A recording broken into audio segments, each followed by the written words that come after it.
A couple of weeks ago, we had a reporter come into our home to learn more about our family and business. We thought the interview went really well. Hey beautiful people, how you are doing today? It's your girl Destiny here and welcome to my channel. How you are doing? Hope you guys are doing great. So this video is update on the ballerina from Hannah Neeleman. She has come to address the entire controversy that has been going on of people saying that she's not happy in her marriage. If you don't know what we're talking about, which I did a video on that, go check out that video so you can get full context of what we're talking about. So a couple of days ago, like about a week ago, an article was released by the Time and was talking about Hannah and her family. So this journalist went to the ballerina farm to just interview Hannah and her life as a trad wife and all that. Got to really pick her brain and know why they do what they do and how life is as a trad wife or as a ballerina wife, who is also a beauty queen, a ballerina, and a mother. When the journalist wrote this article, the journalist was talking about how it didn't seem fair. Anna doesn't seem comfortable talking when her husband is around. Just the whole 10 years of the way, what those of us that are not trad wife, what we think about trad wife. Exactly. So go check out the first video again. It's going to give you context of what we're talking about and what she's addressing here. So now Anna has finally addressed this video. But before we go into her addressing this video, we're going to play a audio clip of that interview this journalist had with Anna in her farm when she was there, because some people are saying that the journalist was being biased, the journalist was feminist driven, the journalist just went to make Anna's husband look bad, and that's why she wrote the article that way. But this is an actual audio of Anna saying what she was saying about how she has always wanted to live in the city and how her husband talked about how this life they are living was the life he has always wanted, okay? And then we're going to go into Anna addressing the situation, the article, directly and indirectly, because at first she posted a video about it, but I guess people were still talking about it and she decided to come and address it directly. So anyway, guys, let's go check out this. And then also we're going to go dive into people's reaction and then also some of Anna's old blog documenting how she felt about being married, having a child, and living in the city. We're going to address that later on. So let's go check out this video and then we'll come back and talk more. And I asked her whether this was what she always wanted. Did you want to have a life this rurally when you were a kid and when you were a teenager? No. It's not what you imagined? No. I mean, I was like, my goal was New York City, you know? Wow. Like, I left at 17 and I was like so excited to get to New York. And, you know, I traveled a lot and I just loved that, you know, energy. But then Where you were going to be a ballerina, that's what you sort of dreamt of? Yeah. She wanted to be a professional dancer. And then Daniel came over and, you know, I asked him, like, was this what you always dreamt of? Did you dream of this? Is this what you wanted? Yes, but you know, the dreams, when you don't have it around you, I don't have any friends or relatives or anyone in this line of work. It took me until I was, you know, in my late 20s to like be able to identify like, okay, That's it. I need to do this and no one's going to help me do it. I'm going to have to do this by myself. So that's a sneak peek of what the interview, the recording she had, that she posted it on a podcast. But that's the sneak peek. And when some people are saying that, oh, the journalist misread the situation and all that, she was the one there and feeling all the vibes and the energy, and she wrote exactly what she thought, what she feel, and the impression they gave her. And clearly, we just hear Anna talked about how, yeah, the city life was for her. She wanted the high rise and all that, travel and all that. She likes the vibe that comes up with it. So for me, that switch of when somebody wants something, like that switch of what somebody actually wants and then go the extreme other way, like, well, what happened? Not what happened? Okay. So after this whole article thing has come out, there's more to say, because before Anna even addressed the situation, came to like directly address the situation, they indirectly addressed the situation. But I felt like they just felt like the entire internet was not going to back her. Like, people are still talking about that article till today. So they decided, Anna actually decided to address it with another video, which we're going to see now. But I want to know what you think about the sneak peek of the interview. You just hear what you thought. So let's go check out Anna's response, the indirect response and the direct response to this article. When we started to farm, I was swept up in the beauty of learning to make food from scratch. It makes sense why I soon fell in love with the idea of a family milk cow. I was making my own butter, cheese, ice cream, and yogurt. As I began to explore this world, to cook and invent, I needed a way to share these products with more than just friends and family. I needed a dairy. So 2 years of planning and then an additional 2 years of construction, and we finally did it. And soon we'll be sharing these products with all of you. So for date night tonight, Daniel and I snuck over to the dairy. The temperature was perfect. Little Flora Joe was giggling, and the cows were gorgeous. It's the world we created, and I couldn't love it more. A couple of weeks ago, we had a reporter come into our home to learn more about our family and business. We thought the interview went really well, very similar to the dozens of interviews we had done in recent memory.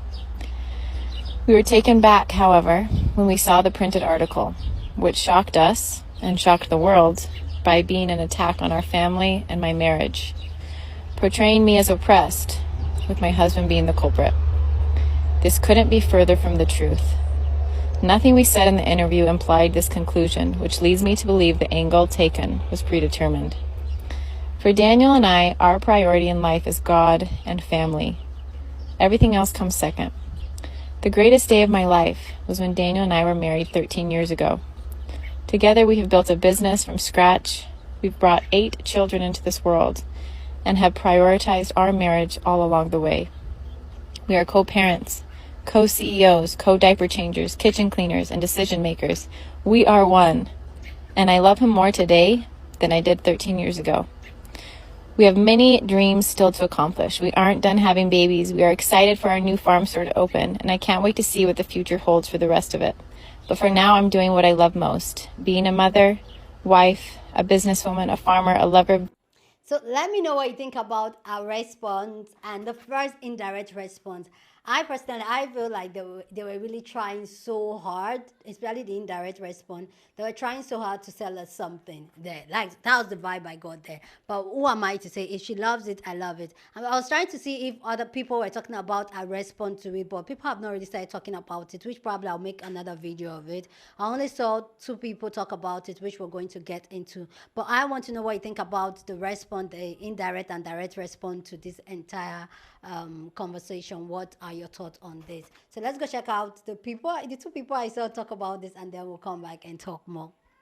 The greatest day of my life was when Daniel and I were married 13 years ago.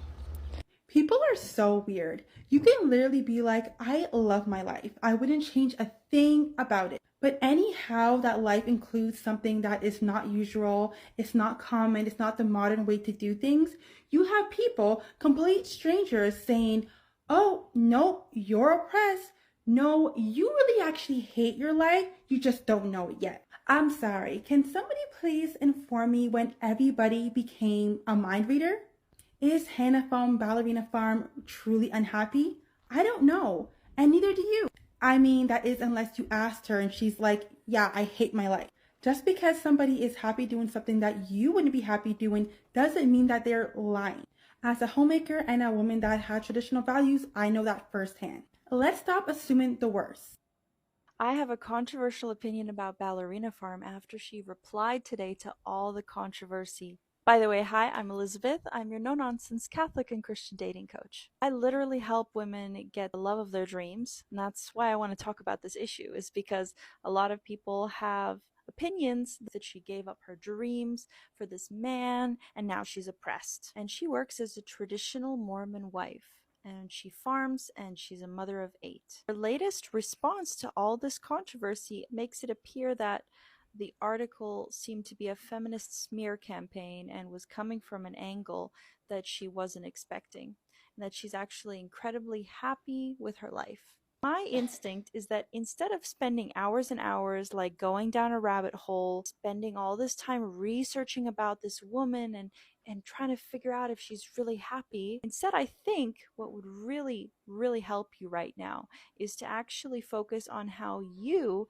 can get the love of your dreams and find the man that would make you happy.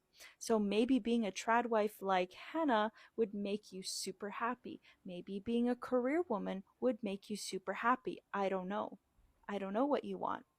But the point is that why are you ladies wasting all this energy talking about somebody else's life? Why don't you instead put all of that energy into yourself and try to figure out how you can attract a man that actually makes you happy? Okay. That is literally what I help women do all the time. Okay. I hope this helps. God Okay. bless, ladies. Mwah. So let me know what you think about this down in the comment section. Okay, let me know your own thoughts. Please go down in the comment section, And I get it, they're telling us to mind our business, and while we having this conversation and focusing so much on someone else's life. The truth is that we are having this conversation so that other people can learn, other women, so that we can have the conversation, because for the longest time, women are not allowed to speak. So anyway, guys, go down in the comment section and share your thoughts. Love to know what you think about this conversation down in the comment section, but always keep it respectful. Here on this channel, we're allowed to disagree, but do it in a respectful way. So go ahead, feel free and share your thoughts. This place is a safe space for us to have conversations. So go ahead, feel free and share your thoughts. So like I was saying, why people are talking about this is that we heard it in that audio where Anna said what she wanted was New York, the high rise, and all of a sudden she's doing the total opposite of that. She's not even living the dream she once had as a young girl. And I know as a young girl, you grow up and what you want as a young girl, later sometimes you grow up and realize other things in life are more important and valuable to you, and kind of change. I was that person too. And I was that person, like I am that person that I would try out, make certain things from scratch, like make my own ice cream. I'm that girl too. But the fact, like the 360 switch. Anyway, guys, there's a slide I want us to look into. Hold on. I saw this slide on TikTok and somebody was pointing it out. Like the person went back to their old blog and was like, this was what Anna wanted, like from their wedding and everything. And their life when they just had their first child, how Anna was feeling, because she was actually documenting that on her blog. So this is what she said. After Miss NY 2011, Daniel was so happy I didn't win. He brought my engagement ring with him. It's in his pocket and wanted to propose right there in there.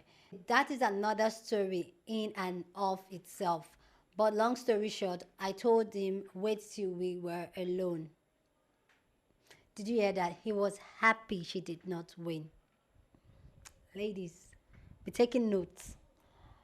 And then on that same blog, she did a post where she said, this is what I did all before 11 a.m. Get ready.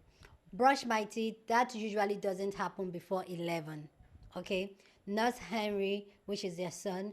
My little brother in China, a Valentine's Day package. He's on a mission. Okay. Make pancakes for Daniel. Burn the pancakes for Daniel. Try to get all the smoke out of our little apartment. Make more pancakes for Daniel. Took Daniel to school. Change Henry's diaper. Got Henry's dress. Nursed Henry again. Got myself dressed and sorted. Make Daniel lunch for work. Make a pizza. Ate almost half of the pizza. Got in the car to go pick up Daniel. Take him to the train.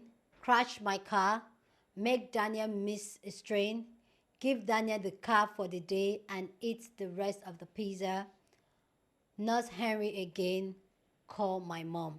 All this, she did that before 11. And if you see everything that is going on, like everything was Daniel, you can see all the Daniel highlights down there. And for me, there's nothing wrong with doing all this for your husband, mind you.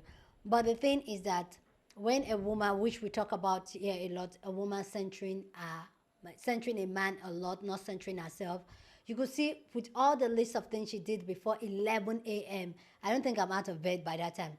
Most of them is only a few things that was about her. The rest was Daniel and then the son, and then it was just one child. Then I can only imagine what she's doing now with no help. We saw in that reply video that she was literally driving that truck all by herself with a baby on her hand. Okay. She posted, it said, today was quite a day. Thank goodness it's Friday. It feels like I was in a race against time the entire day. I didn't win. It was 11 p.m. and dinner is finally ready. Too bad Daniel falls asleep 45 minutes ago. That's what I get from being too ambitious and trying to make pot pie for dinner. Crutch and everything. Maybe he can have it for breakfast. Yeah, I have heard of them. Breakfast slash lunch, pot pie. Yummy. Like I said, there's nothing wrong trying to make anything from scratch, okay? Then this is a picture of her and her son. She was dancing. And then this one, you won't stay with me here. This one got me. He said, Daniel has been walking like a dog, which means he walks all the time. He leaves around 7:30 a.m. and then doesn't get home until 10 p.m. Terrible. We have a little cute house in Harperville, Ozil. I don't know how to pronounce that. We are safe, healthy. Henry and I don't have a car because the man has to drive it to work, which is about an hour and a half away. So we have really been getting some good one-on-one time. He loves me and I love him. When I get depressed, usually around Wednesday because I haven't left the house in a few days. I never see my husband. I just listen to Henry and try to really live this little moment, which is just him and I in the house. We don't have too much days left till baby brother comes to greet us, so we are really packing in the quality time, the cutie time. Not knowing the language makes things a bit more complicated as well. Henry and I look at each other when the mailman asks us a question and are just so grateful that we at least have each other to talk to. That's a little bit of her documenting her early days as a married woman. And for me, like I said, there's nothing wrong with these things she's doing for her husband. Nothing wrong. If she loves it, I love it for her. But the fact that it's being centered, a lot of our diary or a lot of our drop note actually surround about Daniel and all that. Yes, she talks about her, but usually talk about how in a low capacity, but Daniel needs the car, Daniel pancakes, Daniel did not eat. It was all about my. And kudos to any woman that's all about my. But you guys know what we do here. But yeah, for women to center themselves, women to put themselves first. And her coming to say that she's happy, I'm happy for her. But we know, like, one, especially women like myself that has center men. Yes, I am that person that I was all about my. Yes, I was, okay? Until I start knowing myself, finding myself, I start questioning myself, why I tick, why I do the things I do, why I react the way I do, what are my weakness, what are my strengths. I start realizing that I have to focus on myself. And when I start centering myself, it took away from me centering my man. That's just it. When you start centering yourself, and that's why when people say, oh, you can still do that, love yourself, I know that. No. When you start focusing on yourself, it usually takes away from my. It now becomes with me, because you are the center, you are the main character of the show. But I feel like this life she's living,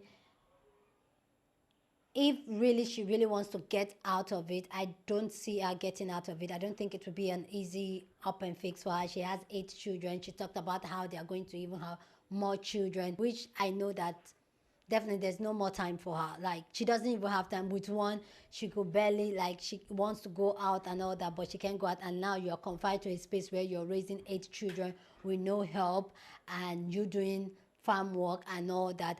And also there's also, which I'm going to put that video, hopefully I don't forget, I'm going to put that video. She's talking about how they are both partners, they are both co-CEO and all that. The document shows that the husband is the CEO and name is not in the document of their farm called Ballerina Farm. You guys, this is a really big deal. Hannah Neeleman is not the owner of Ballerina Farm. Here's the Utah LLC report I pulled it this morning, and you'll see right here, the farm is owned by Daniel.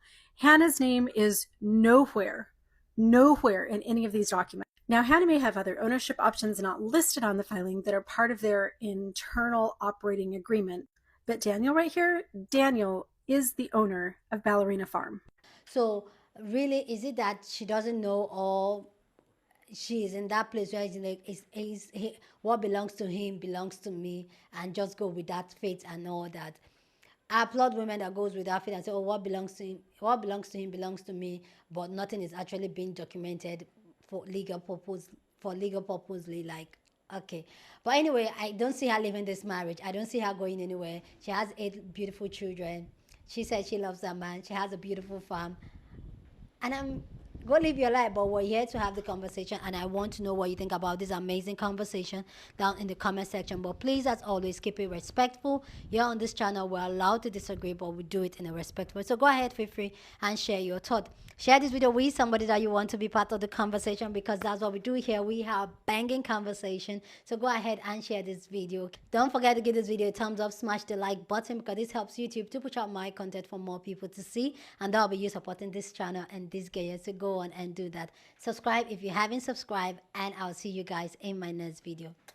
Deuces.